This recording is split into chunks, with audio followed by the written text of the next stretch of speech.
Hello friends, infinite Green's में आपका स्वागत है।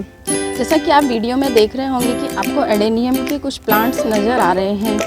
तो चूँकि अभी बहुत गर्मी है तो सबके जिन भी लोगों ने एडेनियम अपने घर में लगा रखे हैं तो उनके सीड पॉट जिनके भी बने होंगे तो वो अभी उनके ओपन होने का टाइम है, मतलब वो स्प्लिट होने का टाइम है, क्योंकि गर्मी बहुत ज़्यादा हो रही है अभी। तो मैं आपको आज ये एडेनियम के जो सीड कलेक्शन है कि कैसे हम इसके सीड को कलेक्ट करें, क्योंकि ये बहुत ही अद्भुत सीड होता है।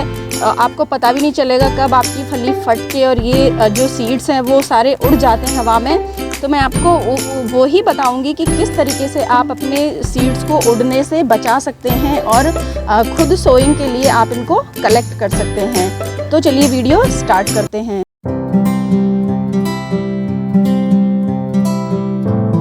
ये देखिए, ये एडेनियम की सीड पॉड हैं। ये ऐसे पेयर में हमेशा लगती हैं ये सीड पॉड। तो अगर आपके यहाँ भी अगर ये लगी हुई हैं सीड पॉड तो आपको एक ही चीज़ का ध्यान रखना है कि इनको आपको डेली ऑब्जर्व करना है कि जैसे ही इसमें थोड़ा सा स्प्लिट होने का यहाँ पे निशान बनने लगे, एक जैसे क्लीवेज टाइप का बन जाता है, वो आपको नज़र आ जाएगा। तो उस समय आपको अपनी इस फली को ऐसे टाई कर देना है, जैसे ये धागे से मैंने बांधी हुई है जैसे, क्योंकि ये स्प्लिट होने वाली थी इसलिए इसको बांध दिया है। तो इसको बांधने से क्या होगा कि जो इसके सीड्स हैं वो इसी के अंदर प्रिजर्व रहेंगे और वो मैच्योर होते रहेंगे, वो बाहर नहीं उड़ेंगे। नहीं तो अगर आपने इसको नहीं बांधा तो ये फली कभी भी स्प्लिट हो जाती है और पूरे सीड मतलब उड़ जाते हैं, आपको एक भी सीड अपनी सीड पोड में नहीं दिखाई देगा। तो इस तरीके से अगर आप इसको टाई कर देंगे तो आपके जो सीड्स हैं वो बचे रहेंगे।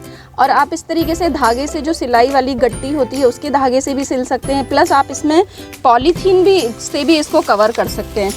जैसे ये पॉलीथीन है, आप इस तरीके से इसको सीड पॉड को इसके अंदर डाल के ऐसे इस तरीके से पूरा, ये थोड़ी ज़्यादा बड़ी बड़ी फलियां हैं,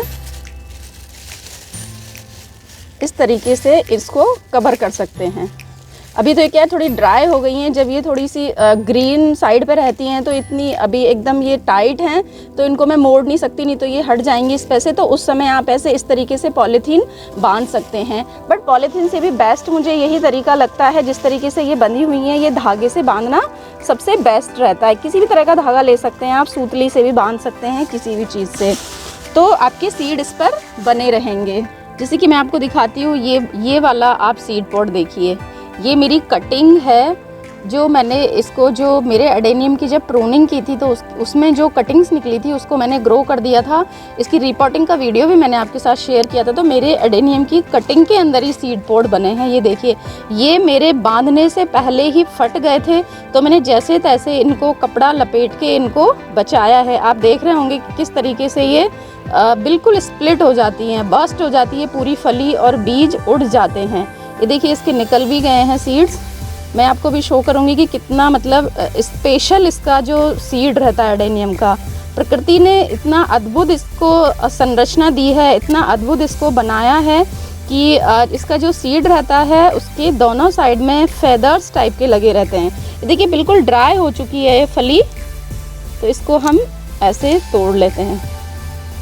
ये देखिए, ये एडेनियम के सीड्स हैं। ये दिखाती हूँ मैं आपको निकाल के एक सीड। ये लगभग सारे ही इसमें से फेदर्स निकल चुके हैं, क्योंकि ये फली बिल्कुल स्प्लिट हो गई थी तो मैंने कपड़े से जैसे तैसे इसको बचाया था। ये देखिए, इस तरीके का सीड इसका होता है। दोनों साइड इस पे ऐसे फेदर्स लगे होते हैं, तो इनको जरा सी हवा मिलने पर ही ये बहुत तेज़ी से उड़ के कहीं भी पहुंच जाते हैं। तो अगर आपको अपने एडेनियम के सीड्स को बचाना है तो आपको अपनी फली को इस तरीके से बांधना पड़ेगा। ये देखिए, दोनों फली पूरी तरह से स्प्लिट हो चुकी थी। उस वाली को मैं अभी नहीं तोड़ूंगी क्योंकि अभी वो थोड़ी सी ग्रीन साइड पर है। एकदम ड्राई जब हो जाती है फली तभी हमें इसको तोड़ना है। ये देखिए, ये कितने सारे सीड्स इसके अंदर हैं, ये देखिए। तो इस तरीके से आपको अपने एडेनियम की जो सीड पॉड है उसको प्रिजर्व करना है और इस तरीके से सीड्स को ले लेना है। अब इनको तैयार कैसे करना है, हमने ये सीड पॉड निकाल तो लिया तो वो मैं आपको दिखाती हूँ। ये देखिए, और भी सीड पॉड्स हैं इसके जो मैंने कलेक्ट किए हैं। मेरे एडेनियम के प्लांट से। ये देखिए अभी मैंने इनमें से निकाला नहीं है इनको। ये देखिए कितने सारे, बहुत सारे सीड्स एक ही फली में हमें मिलते हैं सारे। तो अब इनको हमें कैसे तैयार करना रहता है वो मैं आपको दिखाती हूँ। जैसे देखिए ये इसका जो साइड का जो फेदर्स होते हैं, इसके साइड में जो फेदर्स लगे होते हैं उनको हमें हल्के हाथ से हटा लेना है। इस तरीके से, वो बहुत आपके हाथ लगाते से ही निकल जाएंगे, इस तरीके से हटा लेना है। तो ये हमारा एडेनियम का सीड होता है इस तरीके से, ये जैसे आप देख रहे होंगे ये। और एक और चीज़ मैं बताना चाहूँगी कि इनको आप या तो जैसे आपकी फली अगर थोड़ी ग्रीन साइड पर है तो आप एक दिन के लिए शेड में इसको ऐसे ही खुले में रख दें। जैसे मैंने ये प्लेट में रखी हुई हैं, इस तरीके से ऐसी जगह पे रखें जहाँ हवा नहीं हो, क्योंकि अगर हवा होगी तो ये एकदम से सारी उड़ जाएंगी। तो एक दिन शेड में रखने के बाद आप इनके बीज को जैसे मैंने बताया इस तरीके से तोड़ सकते हैं। और एकदम ड्राई फली, जैसे अभी मैंने जो निकाली थी मेरे एडेनियम से, वो एकदम ड्राई थी, तो उसके सीड्स को आप तुरंत भी हटा सकते हैं। उसके ये फेदर्स हैं उनको हटा के आप कलेक्ट कर सकते हैं। तो जो कलेक्ट कर, जैसे आप जिप लॉक में भी इसको रख सकते हैं। जैसे जिप लॉक वाली ये पॉलीथीन है, इसमें भी आप इसको कलेक्ट कर सकते हैं। ये देखिए मैंने एडेनियम के जो सीड्स थे उनके जो फेदर्स हैं वो अलग कर दिए हैं। इस तरीके का ये सीड होता है जिसकी सोइंग करते हैं। तो आप इनको जिप लॉक वाली जो पॉलीथीन होती है, जैसे मेरे पास ये है, इसमें भी आप रख सकते हैं। प्लस आप इनको बिना फेदर्स को हटाए हुए एज इट इज़ भी रख सकते हैं। जैसे आपको जब सोइंग करनी हो उसी समय पे आप इनके फेदर्स को हटाएं। तो इस तरीके से आप इनको प्रिजर्व कर सकते हैं। और एक और चीज़ मैं बहुत इम्पोर्टेंट इसके बारे में बता दूं कि जैसे आपने अभी मान लीजिए हार्वेस्ट किए अपने सीड अपने एडेनियम में, मान लीजिए अभी आपके फली लगी हुई है और मैच्योर हुई है, तो आप उनको ज़्यादा से ज़्यादा 3 से 6 महीने तक ही आप अगर स्टोर करेंगे तो ज़्यादा बेटर होगा। वैसे कुछ लोग बोलते हैं कि 1 साल तक भी ये स्टोर करे जा सकते हैं। हाँ, मैं मानती हूँ कि स्टोर इनको किया जा सकता है 1 ईयर तक, लेकिन इनकी जो वायबिलिटी होती है वो कम होने लगती है समय के साथ। अगर 3 से 6 महीने के अंदर आप इनको लगाएंगे तो आपका ये मान लीजिए कि 100% या 95% जर्मिनेशन सीड्स का होगा। लेकिन आप 1 ईयर के बाद आप लगाते हैं तो जर्मिनेशन की कोई गारंटी नहीं है कि कितना परसेंटेज इनमें जर्मिनेशन हो, क्योंकि इनकी जो वायबिलिटी होती है वो मैक्सिमम 3 से 6 महीने तक ही रहती है। अब आपको लग रहा होगा कि वायबिलिटी क्या होती है, तो वायबिलिटी किसी भी सीड, हर सीड की वायबिलिटी रहती है, जो वाइबल टाइम रहता है वो रहता है। तो वायबिलिटी का मीनिंग है कि उतने समय तक वो सीड आपका लाइव रहता है, वाइबल रहता है, मतलब उसकी जो उसके अंदर जर्मिनेशन की कैपेबिलिटी रहती है। तो और एक दूसरा जो टर्म होता है वो होता है सीड विगर। तो सीड विगर ये रहता है कि आपका सीड वाइबल, मान लीजिए आपके हर सीड वाइबल है, इनकी वाइबिलिटी सबकी सेम है, लेकिन जो विगर होता है वो अलग होता है। क्योंकि जैसे आपने महसूस किया होगा कि जब आप सीड सोइंग करते हैं तो एक साथ कभी भी आपके सारे सीड्स नहीं निकलते। कुछ सीड्स आपके जल्दी निकल आते हैं, कुछ सीड लेट निकलते हैं। तो जो सीड विगर होता है वो वही होता है कि जो जर्मिनेशन की जो स्पीड रहती है, किसी सीड का अगर सीड विगर ज़्यादा है तो वो बहुत जल्दी जर्मिनेट होगा, लेकिन थोड़ा कम है तो उसको वो जर्मिनेट तो होगा लेकिन उसको थोड़ा सा टाइम लगेगा जर्मिनेट होने में। तो इस तरीके से 2 टर्म होती है, सीड वायबिलिटी और सीड विगर।